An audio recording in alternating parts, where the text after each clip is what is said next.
c'est par rapport à usage et faux et usage de faux d'un document qu'il a transmis à l'Assemblée nationale, comme vous le savez. Donc aujourd'hui, il est attendu au parquet des grandes commandes à la Cour de cassation, allais-je dire.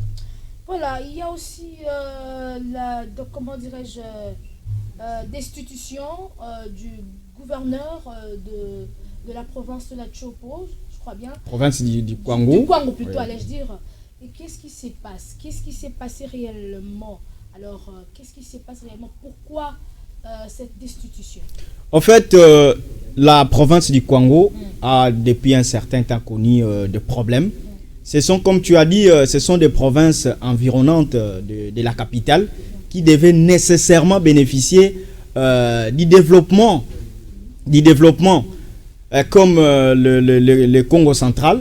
Le Congo central, c'est une province proche de la capitale et c'est une province qui est développée.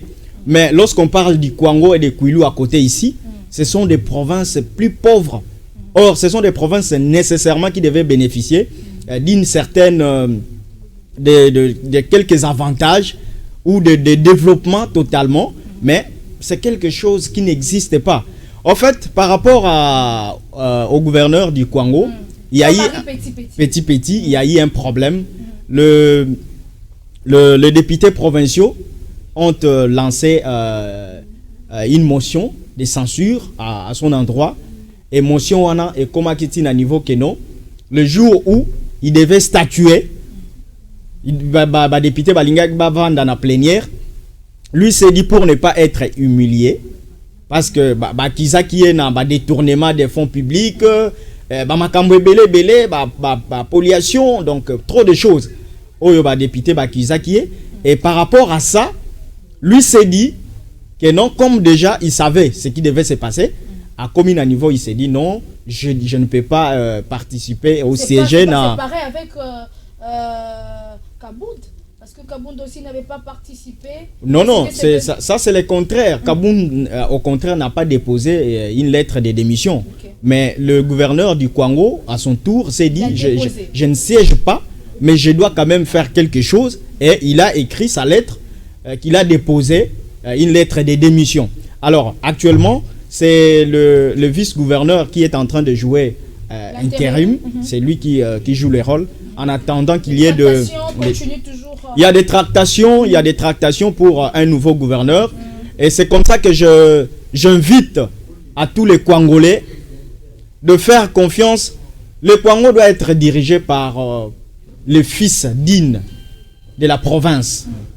Et pour ça, je voulais présenter ou marteler sur un candidat noble, faiseur de bien. Oui, les tractations sont déjà en cours par rapport à la candidature ou aux candidatures.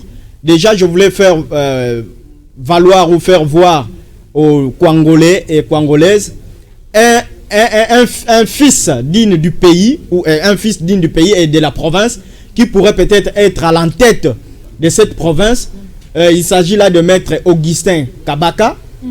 Il a été candidat gouverneur lorsque il a été adversaire de Jean-Marie Petit. Ouais. Bien que, comme il était indépendant à ce moment-là, les FCC, comme vous le savez dans ses habitudes, a voulu favoriser Jean-Marie Petit qui était du FCC, et maître Augustin Kabaka, comme il était indépendant, il n'a pas été élu. Alors maintenant là, c'est tout le monde qui les réclame dans le Kwango, parce que c'est un faiseur de bien.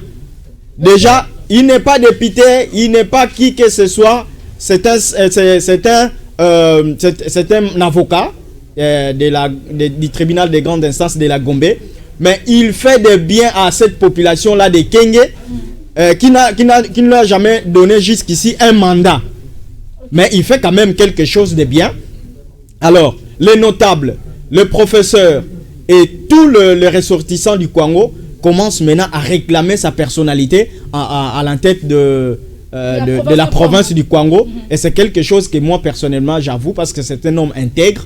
C'est quelqu'un qui pourra amener le développement dans notre province. Il n'a jamais travaillé, il n'a jamais gouverné, si on pourrait le dire. mais c'est quelqu'un quand même qui prône l'excellence. Vous pensez vraiment que quelqu'un qui n'a jamais gouverné, quelqu'un qui n'a jamais assumé dans des postes de la République, est-ce qu'il aura la facilité de gérer la province? Oui, c'est sûr et certain. L'expérience acquiert, comme on dit en français. C'est quelqu'un intelligent. Déjà là où il travaille avec des grandes personnalités politiques que je ne peux pas peut-être citer ici. Mais c'est un homme intelligent parce que vous ne le connaissez pas peut-être. Vous aurez le temps de le voir. Tu viens vraiment sur le plateau de Congo Debout. Oui. Pour que lui-même puisse venir s'exprimer. Oui, oui. Donc le moment venu, vous le verrez sur le plateau. Il viendra. C'est un homme intègre, un faiseur de bien, comme je l'ai dit. Quelqu'un qui n'est pas député, mais qui contribue déjà à ce niveau ici pour sa province. Il donne des cadeaux. Il finance même pour la régie des eaux, et chose que le député et le ministre en place peut-être n'ont jamais fait, mais lui le fait pour le bien de la province. Voilà, merci beaucoup Juvenal Lundissa, en tout cas on a eu le temps. Hein? Merci beaucoup, c'est moi qui vous remercie. Quelques salutations et quelques, comment dirais-je, pour dire un peu de bonne fête de l'indépendance à quelques personnes. Je souhaite la bonne fête de l'indépendance à l'honorable Ntingi Pouloulou, le modèle, le boss ou le patron, le modèle des députés congolais. Alors, je souhaite aussi bonne fête de l'indépendance à mon DG, Bijoun Sumbu, à toute l'hiérarchie, et à mes amis Gilles Vambemba, Sarah Kabengele, et à tous, peut-être à ceux à qui je n'ai pas cité les noms. Bon, comprenez, je suis trop pressé. Mais à Chichi Chimalanga pour ne pas l'oublier. Voilà. Vraiment une bonne fête d'indépendance. Et à tous mes amis qui me suivent de partout, à Blaise Kabissa et à Maître Augustin Kabaka, que je salue aussi en passant. Merci beaucoup Juvenal Lundissa. Je crois bien qu'on va te retrouver demain pour le compte du Flash Info, c'est ça?